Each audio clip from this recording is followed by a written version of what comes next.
தேர்தல் அறிக்கையில இலவச திட்டங்களுக்கு மக்கள் கொடுத்த நாங்களா எதையும் செய்யல, திணிக்கல.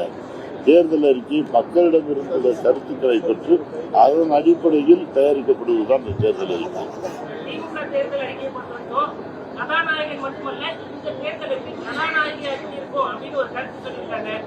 அது போல என்ன மாதிரியான கருத்தை சொல்ல போறீங்க? திமுக தேர்தல் அறிக்கை கூடாது.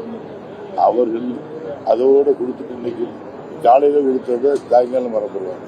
இப்பொழுது நீங்களே பார்த்திருக்கீங்க, இது போன சட்டமன்ற தேர்தலில் இந்த தேர்தல் அறிக்கையை தான் கதாநாயகனா வச்சு முன்னிலைப்படுத்தி எல்லாத்தையும் கையில் கிடைச்சது மாதிரி பண்ணிட்டாங்க.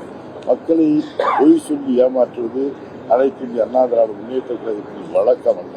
எங்களுடைய தலைவர் புரட்சித் தலைவர் அம்மா தலைவர் காலத்திலிருந்து அம்மா காலத்திலிருந்து சொன்னதை அதனாடி வெறும் கோஷம் தான்.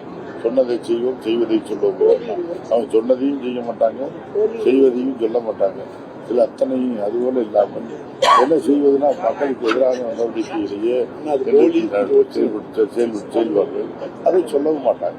ஆக அனைத்து இந்திய அண்ணா திராவிட முன்னேற்ற கழகம் இது என்ன கொடுக்கிறது, என்ன தேர்தல் கொடுக்கிறது, அதை செயல்படுத்துவதற்கு முழு முயற்சி பொதுச் செயலாளர் அதற்கு சிறப்பு முயற்சிகளை சட்டமன்ற நாடாளுமன்ற உறுப்பினர்கள் மூலமாக அந்தந்த அரசை வலியுறுத்துவார் என்று அது நம்பியார் அறிக்கை, எம்ஜிஆர் அறிக்கை அவர் சொல்றாரு, ஒப்பிட்டு சொல்றாரு. அது நம்பியார் அறிக்கை, இது புரட்சித் தலைவர் எம்ஜிஆர் அறிக்கை. செய்திகளை உடனுக்குடனும் துல்லியமாகவும் தெரிந்து கொள்ள சப்ஸ்கிரைப் பண்ணுங்க.